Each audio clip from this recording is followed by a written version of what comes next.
তোমরা যারা ডাক্তার হওয়ার স্বপ্ন দেখো তারা আমার সাথে একটা একটা সাহসী পদক্ষেপে অংশগ্রহণ করতে পারো।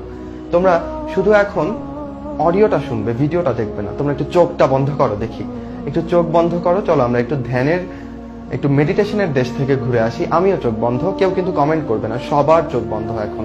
কেমন? চোখ বন্ধ করে তুমি একটু কল্পনা করো। কি কল্পনা করবা?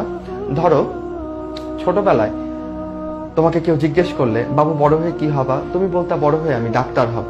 তখন তোমার কিচ্ছু করার ছিল না, বাট এখন তুমি প্রকৃত অর্থেই ডাক্তার হওয়ার দ্বার প্রান্তে।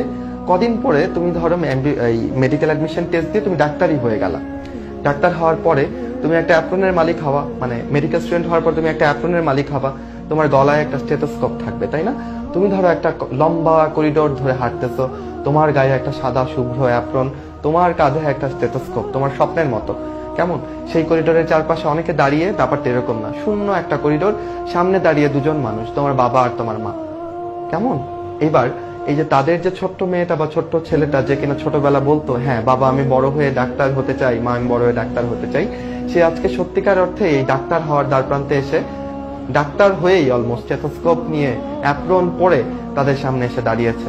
তুমি চিন্তা করো তোমার কেমন লাগবে, আমি তোমাকে ভাবতে বলবো না, তুমি খালি একটু ভাবনা করো, চিন্তা করো যে তোমার বাবা মার কেমন অনুভূত হবে। আর যাদের ধরো যারা আনলাকি, যারা বাবা মাকে হারিয়েছো, তারা কল্পনায় তোমার বাবা মাকে চিন্তা করো যে তারা দূর থেকে তোমার প্রতি কতখানি খুশি হবে, কতখানি হ্যাপি হবে, সেটা একটু ভেবে দেখো। এটা ভাবার পরেও যদি তোমার পড়তে ইচ্ছে না করে, তোমার যে স্বপ্নটা মনের মধ্যে আছে সেটাকে বাস্তবায়ন করতে ইচ্ছে না করে, তাহলে আসলে এই প্রান্ত থেকে আমাদের কিছু করার নাই। আমরা যতই বকবক করি সেটা আসলে কাজে দিবে না। বুঝতে পেরেছো? সবাই চোখ খুলো। আমি বোধহয় তোমাদেরকে একটু ইমোশনাল করে দিয়েছি, কিন্তু মাঝে মধ্যে ইমোশনাল হওয়া ভালো।